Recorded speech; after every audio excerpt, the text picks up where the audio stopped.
ನಮಸ್ಕಾರ ತಮ್ಮೆಲ್ಲರಿಗೂ. ನಾವು ಈ ಹಿಂದಿನ ವಿಡಿಯೋದಲ್ಲಿ ವಿಧಿ 5, ವಿಧಿ 6, ವಿಧಿ 7, ವಿಧಿ 8ರ ಬಗ್ಗೆ ಸಂಪೂರ್ಣವಾದ ಮಾಹಿತಿಯನ್ನು ಪಡ್ಕೊಂಡಿದ್ವಿ. ಹಾಗೆ ಒಂದು ಸ್ವಲ್ಪ ಗ್ಲ್ಯಾನ್ಸ್ ಮಾಡೋದಾದರೆ ವಿಧಿ 5 ಏನು ಹೇಳ್ತೈತಿ ಅಂತಂದರೆ ಭಾರತದಲ್ಲಿರುವ ನಾಗರಿಕರ ಪೌರತ್ವದ ಬಗ್ಗೆ ಹೇಳ್ತೈತಿ. ಯಾವುದು?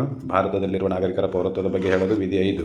ಆ ವ್ಯಕ್ತಿ ಭಾರತದಲ್ಲಿ ಜನಿಸಿರಬೇಕು, ಆತನ ತಂದೆ ತಾಯಿ ಆದರೂ ಜನಿಸಿರಬೇಕು, ಅಥವಾ ಆತ 5 ವರ್ಷದಿಂದ ಸಂವಿಧಾನ ಜಾರಿ ಆಗುವುದಕ್ಕಿಂತ ಮುಂಚಿನಿಂದ 5 ವರ್ಷಕ್ಕಿಂತ ಅವಧಿಗಿಂತಲೂ ಕಡಿಮೆ ಇಲ್ಲದಂತೆ ಅವನು ಭಾರತದಲ್ಲಿ ನೆಲೆಸಿದ್ದರೆ ಅವನು ಕೂಡ ಭಾರತದ ನಾಗರಿಕ ಅಂತೇಳಿ ವಿಧಿ 5ರಲ್ಲಿರುವ 1, 2, 3 ಕಂಡೀಷನ್ಗಳು ಫುಲ್ಫಿಲ್ ಮಾಡಬೇಕು ಅಂಥೇಳಿ ವಿಧಿ 5 ಹೇಳ್ತೈತಿ.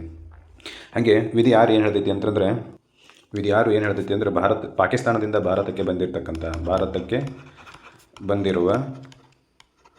ಬಂದಿರುವ ವಲಸಿಗರ ನಾಗರಿಕತ್ವದ ಬಗ್ಗೆ ಹೇಳ್ತೈತಿ. ಯಾವುದು? ವಿಧಿ 6. The rights of the citizenship certain persons who have migrated from Pakistan to India ಅಂತ. ಯಾವುದು? ವಿಧಿ 6 ನಮಗೆ ಸಂಪೂರ್ಣವಾದ ಮಾಹಿತಿಯನ್ನು ಕೊಡ್ತೈತಿ. ವಿಧಿ 6 ಭಾರತಕ್ಕೆ ಬಂದಿರತಕ್ಕಂಥ ಪಾಕಿಸ್ತಾನದ ವಲಸಿಗರ ಪೌರತ್ವದ ಬಗ್ಗೆ ಏನು ಹೇಳ್ತೈತಿ ಅಂತಂದರೆ ಅದು 1935ರ ಅನ್ಡಿವೈಡೆಡ್ ಇಂಡಿಯಾ ಕಾಯ್ದೆಯಲ್ಲಿ 1935ರ ಕಾಯ್ದೆಯಲ್ಲಿ ಹೇಳಿರುವಂತೆ ಅನ್ಡಿವೈಡೆಡ್ ಇಂಡಿಯಾದಲ್ಲಿ ಆ ವ್ಯಕ್ತಿ ಆದರೂ ಜನಿಸಿರಬೇಕು, ಅಥವಾ ಆತನ ತಂದೆ ತಾಯಿ ಆದರೂ ಜನಿಸಿರಬೇಕು, ಅಥವಾ ಆತನ ಗ್ರ್ಯಾಂಡ್ ಪೇರೆಂಟ್ಸ್ ಅಜ್ಜ ಅಜ್ಜಿ ಆದರೂ ಜನಿಸಿರಬೇಕು. ಈ 3 ಕಂಡೀಷನನ್ನು ಫುಲ್ಫಿಲ್ ಮಾಡೋದರ ಮೂಲಕ ಅವನು ಕೂಡ ಭಾರತದ ನಾಗರಿಕ ಹಾಕನು ಅಂತೇಳಿ ವಿಧಿ 6 ಹೇಳ್ತೈತಿ. ಹಾಗೆ ವಿಧಿ 7 ಏನು ಹೇಳ್ತೈತಿ ಅಂತಂದರೆ ಭಾರತದಿಂದ ಪಾಕಿಸ್ತಾನಕ್ಕೆ ಹೋಗಿರುವ ಮತ್ತು ತಿರುಗಿ ಅಲ್ಲಿಂದ ಭಾರತಕ್ಕೆ ಬಂದಿರುವ ವ್ಯಕ್ತಿಗಳ ನಾಗರಿಕತ್ವದ ಬಗ್ಗೆ ಹೇಳ್ತೈತಿ.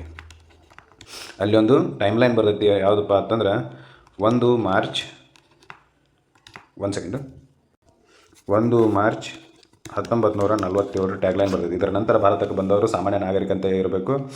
ಅವರು ಏನು ನೋಂದಣಿ ಮಾಡ್ಕೋಬೇಕು ಅಂತೇಳಿ, ನೋಂದಣಿ ಮಾಡ್ಕೊಳ್ಳೋ ಮೂಲಕ ಅವರು ಕೂಡ ಭಾರತದ ನಾಗರಿಕರು ಅಂತೇಳಿ ಕನ್ಸಿಡರ್ ಆಕತಿ. ವಿಧಿ 7 ಇದರ ಬಗ್ಗೆ ಹೇಳ್ತೈತಿ. ವಿಧಿ 7ರ ವಿಶೇಷತೆ ಏನಪ್ಪ ಅಂತಂದ್ರೆ ಇದು ಭಾರತದಿಂದ ಪಾಕಿಸ್ತಾನಕ್ಕೆ ಹೋಗಿರುವ ನಾಗರಿಕರು ವಾಪಸ್ ಭಾರತಕ್ಕೆ ಬಂದು ನಾಗರಿಕತ್ವವನ್ನು ಪಡೆಯೋದ್ರ ಬಗ್ಗೆ ಇದು ಹೇಳ್ತೈತಿ. At the time of the commencement, ಇವೆಲ್ಲನೂ ಕಮೆನ್ಸ್ಮೆಂಟ್ ಆಫ್ ದಿ ಕಾನ್ಸ್ಟಿಟ್ಯೂಷನ್ ಅಂತ. ಅಂದರೆ ಭಾರತ ಸಂವಿಧಾನ ಜಾರಿ ಆಗುವ ಸಂದರ್ಭದಲ್ಲಿ ಮಾತ್ರ ಇದು ಅನ್ವಯ ಆಕೈತಿ. ಈಗಿನ ಕಾನೂನುಗಳು ಬೇರೆ ಅದಾವೆ. ಇದು ವಿಧಿ 7 ಈ ರೀತಿ ಹೇಳ್ತೈತಿ. ಏನು ಅಂತಂದರೆ ಭಾರತದಿಂದ ಪಾಕಿಸ್ತಾನಕ್ಕೆ ಹೋಗಿರುವ ಮತ್ತು ವಾಪಸ್ ಪಾಕಿಸ್ತಾನದಿಂದ ಭಾರತಕ್ಕೆ ಬಂದಿರುವ ನಾಗರಿಕರ ನಾಗರಿಕತ್ವದ ಬಗ್ಗೆ ವಿಧಿ 7 ಹೇಳ್ತೈತಿ. ಹಾಗೆ ವಿಧಿ 8 ಏನು ಹೇಳ್ತೈತಿ ನೋಡೋದಾದರೆ ಭಾರತದ ವ್ಯಕ್ತಿಗಳು ಭಾರತದಿಂದ ಹೊರಗಿದ್ದರೆ ಅಥವಾ ವಿದೇಶದಲ್ಲಿದ್ದರೆ ಅವ್ರು ಹೆಂಗೆ ನಾಗರಿಕತ್ವವನ್ನು ಪಡ್ಕೋತಾರೋ ಅಂಥೇಳಿ ತಿಳಿಸುವ ವಿಧಿ ಯಾವುದು ಅಂತಂದರೆ ಆರ್ಟಿಕಲ್ 8, ವಿಧಿ 8 ಅಥವಾ ಕಲಂ 8 ಹೆಂಗೆ ಪಡ್ಕೋತಾರೋ ಅನ್ನೋದರ ಬಗ್ಗೆ ಪೂರ ಕ್ಲಿಯರ್ ಕಟ್ಟಾಗಿ ಈ ವಿಧಿಯಲ್ಲಿ ಹೇಳ್ತಿ. ಇದನ್ನು ನಾವು ನಿನ್ನೆ ಡಿಸ್ಕಷನ್ ಮಾಡಿವಿ. ಈ ವಿಧಿ 8 ಏನಪ್ಪ ಅಂತಂದರೆ ಭಾರತದಲ್ಲಿ ವಾಸಸ್ಥಾನವನ್ನು ಹೊಂದಿರತಕ್ಕಂಥ ವ್ಯಕ್ತಿಗಳು ವಿದೇಶದಲ್ಲಿದ್ದರೆ, ಯಾವಾಗ ಸಂವಿಧಾನ ಜಾರಿ ಆಗುವ ಸಂದರ್ಭದಲ್ಲಿ ವಿದೇಶದಲ್ಲಿದ್ದರೆ ಅವ್ರು ಹೆಂಗೆ ನಾಗರಿಕತ್ವವನ್ನು ಪಡ್ಕೋತಾರೋ ಅಂತೇಳಿ ಹೇಳೋ ವಿಧಿ 8. ಈಗ ನಾವು ಡಿಸ್ಕಷನ್ ಮಾಡಬೇಕಾಗಿರೋದು ವಿಧಿ 9ರ ಬಗ್ಗೆ. ನೋಡೋಣ ಏನಿದೆ ಅಂತೇಳಿ. ವಿಧಿ 9 ಏನು ಹೇಳ್ತೈತಿ ಅಂತಂದರೆ person voluntarily acquiring citizenship of the foreign state not to the citizen of India ಅಂತ. Person voluntary acquiring citizenship of the foreign state not to be the citizen of India ಅಂತ. ಅಂದರೆ ಯಾವ ವ್ಯಕ್ತಿ ಸ್ವಯಂಕೃತವಾಗಿ ವಿದೇಶದ ಪೌರತ್ವವನ್ನು ಪಡೆದಿರುತ್ತಾನೋ ಅವನು ಭಾರತದ ನಾಗರಿಕನಾಗುವುದಿಲ್ಲ ಅಂತ. ಯಾವುದು? ಯಾವ ವ್ಯಕ್ತಿ ಸ್ವಯಂಕೃತವಾಗಿ ವಿದೇಶದ ನಾಗರಿಕತ್ವವನ್ನು ಪಡೆದಿರ್ತಾನೋ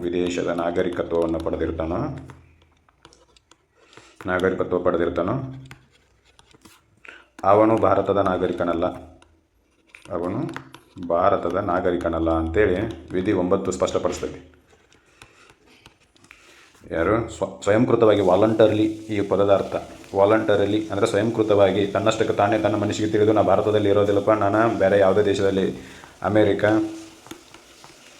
ಇಂಗ್ಲೆಂಡ, ಹೀಗೆ ಬೇರೆ ದೇಶದಲ್ಲಿ ನಾನು ಇರ್ತೀನಿ, ಅದ್ರ ಸಂಬಂಧ ನನಗೆ ಭಾರತದ ನಾಗರಿಕತ್ವ ಬೇಡ ಅಂತೇಳಿ ಒಂದು ಏನಾದರೂ ಡಿಕ್ಲರೇಷನ್ ಮಾಡಿದ, ಸ್ಟೇಟ್ಮೆಂಟನ್ನು ಡಿಕ್ಲರೇಷನ್ ಮಾಡಿದ ಅಂತಂದರೆ ಆ ವ್ಯಕ್ತಿ ಭಾರತದ ಪೌರತ್ವವನ್ನು ಕಳೆದುಕೊಳ್ತಾನೆ. ಭಾರತದಲ್ಲಿ ಒಂದು ವಿಶೇಷತೆ ಐತಿ. ಅಟ್ ದಟ್ ಸೇಮ್ ಟೈಮ್ ಒಂದೇ ಸಮಯಕ್ಕೆ ನೀನು 2 ದೇಶದ ನಾಗರಿಕನಾಗಲು ಬರುವುದಿಲ್ಲ.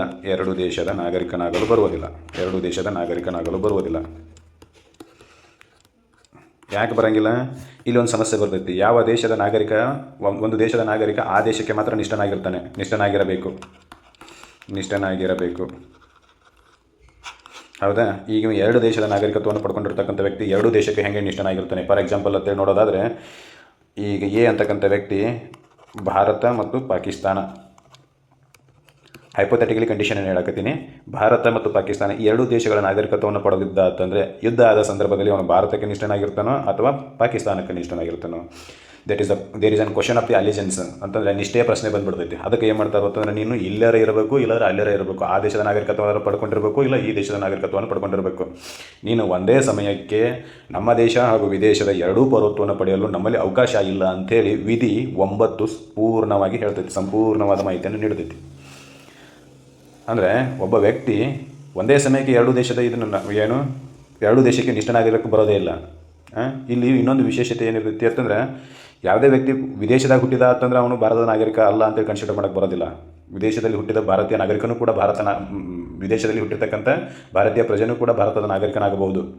ಆದರೆ ಬುದ್ಧಾಪೂರ್ವಕವಾಗಿ ತನ್ನ ಮನಸ್ಸಿನಿಂದ ತನಗೆ ತಿಳಿದ ಬುದ್ಧಿಯ ಆಧಾರದ ಮೇಲೆ ಅವನೇನಾದರೂ ಭಾರತದ ನಾಗರಿಕತ್ವವನ್ನು ಕಳ್ಕೊಂಡ, ಡಿಕ್ಲೇರ್ ಮಾಡಿದ, ನಾನು ಇಂಗ್ಲೆಂಡಿನ ಪ್ರಜೆ, ಪಾಕಿಸ್ತಾನದ ಪ್ರಜೆ, ಅಮೆರಿಕದ ಪ್ರಜೆ ಆಗ್ತೀನಿ ಅಂತೇಳಿ ಡಿಕ್ಲೇರ್ ಮಾಡಿದ, ಅಥವಾ ಅಲ್ಲಿನ ಸದಸ್ಯತ್ವವನ್ನು ಪಡ್ಕೊಂಡ ಅಂತಂದರೆ ಭಾರತದ ನಾಗರಿಕತ್ವವನ್ನು ಕಳ್ಕೊತಾನೆ. ಆ ವ್ಯಕ್ತಿ ಭಾರತದ ನಾಗರಿಕತ್ವವನ್ನು ಕಳ್ಕೊತಾನೆ. ಇದನ್ನು ಹೇಳೋದು ಯಾವುದಪ್ಪ ಅಂತಂದರೆ ವಿಧಿ 9, ನೆನಪಿರಬೇಕು.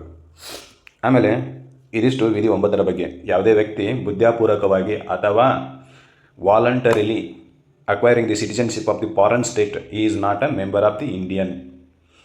ಹೌದಾ, ಅವನು ಭಾರತದ ಮೆಂಬರ್ ಆಗೋಕ್ಕೆ ಸಾಧ್ಯನೇ ಇಲ್ಲ, ಸದಸ್ಯನಾಗೋಕ್ಕೆ ಸಾಧ್ಯನೇ ಇಲ್ಲ. ಯಾಕಂತಂದರೆ ಅವನು ಅದಾಗಲೇ ವಿದೇಶದ ಪೌರತ್ವವನ್ನು ಪಡ್ಕೊಂಡಿರ್ತಾನೆ.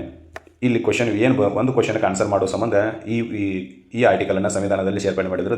ದಟ್ ಈಸ್ ಅನ್ ಅಲಿಜೆನ್ಸ್ ಅಂತಂದರೆ ನಿನ್ನ ನಿಷ್ಠೆ ಯಾವ ದೇಶಕ್ಕೆ ಅನ್ನೋದರ ಮೇಲೆ. ಯಾಕಂದರೆ ಭಾರತದ ನಾಗರಿಕತ್ವವನ್ನು ಪಡೆದಿರ್ತಕ್ಕಂಥ ವ್ಯಕ್ತಿ ಭಾರತಕ್ಕೆ ನಿಷ್ಠನಾಗಿರಬೇಕು, ಭಾರತದ ಧ್ವಜಕ್ಕೆ ಗೌರವವನ್ನು ಸೂಚಿಸಬೇಕು, ಭಾರತದ ಹಾಡಿಗೆ ಗೌರವವನ್ನು ಸೂಚಿಸಬೇಕು, ಭಾರತದ ಲಾಂಛನಕ್ಕೆ ಗೌರವವನ್ನು ಸೂಚಿಸಬೇಕು, ಭಾರತದ ರಾಷ್ಟ್ರಗೀತೆಗೆ ಗೌರವವನ್ನು ಸೂಚಿಸಬೇಕು. ಇದೆಲ್ಲವನ್ನು ಎರಡು ದೇಶದ ನಾಗರಿಕತ್ವವನ್ನು ಹೊಂದಿರತಕ್ಕಂಥ ವ್ಯಕ್ತಿ ಮಾಡೋಕ್ಕೆ ಸಾಧ್ಯನೇ ಇಲ್ಲ. ಯುದ್ಧದ ಸಂದರ್ಭದಲ್ಲಿ ಬೇರೆದವರಿಗೆ ಸಹಾಯನೂ ಕೂಡ ಮಾಡಬಾರ್ದು ಅನ್ನೋದು ಈ ನಿಷ್ಠೆಯ ಪ್ರಶ್ನೆನೇ ಬರ್ತೈತಿ. ಈಗ ಭಾರತ ಮತ್ತು ಪಾಕಿಸ್ತಾನದ ಸದಸ್ಯನಾಗಿರ್ತಕ್ಕಂಥ ಎರಡು ದೇಶದ ಸದಸ್ಯ ಹೊಂದಿದ್ದ ಹೈಪೋಥೆಟಿಕಲಿ, ಅಂದರೆ ಒಂದು ಉದಾಹರಣೆ ಮೂಲಕ ಹೇಳಕತ್ತೀನಿ.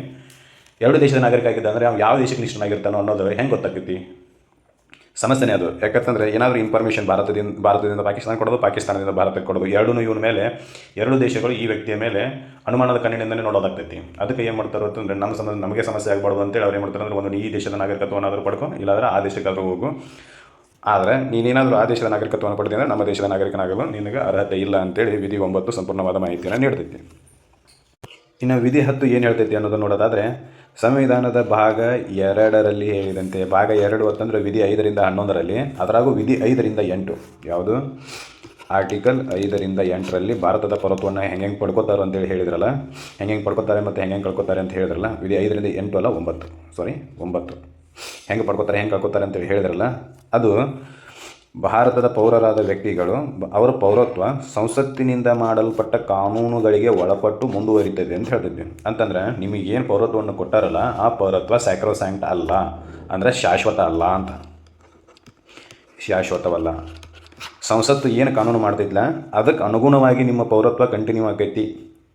ಸಂಸತ್ತು ಮಾಡಿರ್ತಕ್ಕಂಥ ಕಾನೂನಿಗೆ ಒಳಪಟ್ಟು ಈಗ ಸಂಸತ್ತು ಏನಾದರೂ ಒಂದು ಕಾನೂನು ಮಾಡಿತು ಅಂದರೆ, ಪಾಕಿಸ್ತಾನದಿಂದ ಭಾರತಕ್ಕೆ ಬಂದಿರತಕ್ಕಂಥ ಪ್ರಜೆಗಳು ಭಾರತದ ಪೌರರಲ್ಲ ಅಂತ ಡಿಕ್ಲೇರ್ ಮಾಡಿರಿ ಅಂತಂದ್ರೆ, ಅಲ್ಲಿ ನಡೆದ ಪಾಕಿಸ್ತಾನದಿಂದ ಭಾರತಕ್ಕೆ ಬಂದವರು ಯಾರು ಭಾರತದ ಪೌರತ್ವವನ್ನು ಹೊಂದಿರೋದಿಲ್ಲ, ಕಳ್ಕೊಂಡ್ಬಿಡ್ತಾರೆ. ಈ ರೀತಿ ಕಾನೂನುಗಳ ಮಾಡುವ ಅಧಿಕಾರ ಸಂಸತ್ತಿಗೆ ಕೊಟ್ಟಾರು. ಅಂದರೆ ಇಲ್ಲಿ ಕ್ಲಿಯರ್ ಕಟ್ಟಾಗಿ ಹೇಳ್ತಾರೆ, ನಿಮಗೆ ನೀಡಿರುವ ಪೌರತ್ವವು ಸ್ಯಾಕ್ರೋಸ್ಯಾಂಕ್ಟ್ ಅಲ್ಲ, ಪವಿತ್ರ ಅಲ್ಲ, ಶಾಶ್ವತ ಅಲ್ಲ. ಅದು ಸಂಸತ್ತಿನ ಕಾನೂನುಗಳಿಗೆ ಒಳಪಟ್ಟು, loss made by the parliament, ಅದಕ್ಕೆ ಒಳಪಟ್ಟು ನಿಮ್ಮ ಪೌರತ್ವ ಕಂಟಿನ್ಯೂ ಆಕೈತಿ. Citizenship shall be continue. ಹೆಂಗೆ? ಸಂಸತ್ತಿನ ಕಾನೂನುಗಳಿಗೆ ಒಳಪಟ್ಟು ಅನ್ನೋದು ನಮಗೆ ತಿಳಿದಿರಬೇಕು. ಇದು ವಿಧಿ 10. ಈ ವಿಡಿಯೋದಲ್ಲಿ ನೀವು ವಿಧಿ 9 ಮತ್ತು ವಿಧಿ 10ರಲ್ಲಿ ಏನೇನು ವಿಷಯಗಳು ಅದಾವು ಅನ್ನೋದನ್ನು ಸವಿಸ್ತಾರವಾಗಿ ತಿಳ್ಕೊಂಡಿರಿ. ಈ ವಿಡಿಯೋ ನಿಮಗೆ ಇಷ್ಟ ಆಯಿತು ಅಂತಂದರೆ ಶೇರ್ ಮಾಡಿರಿ. ಆಮೇಲೆ ನಮ್ಮ ಚಾನಲನ್ನು ಸಬ್ಸ್ಕ್ರೈಬ್ ಮಾಡಿರಿ ಅಂತ ಹೇಳ್ತಾ ಧನ್ಯವಾದಗಳು.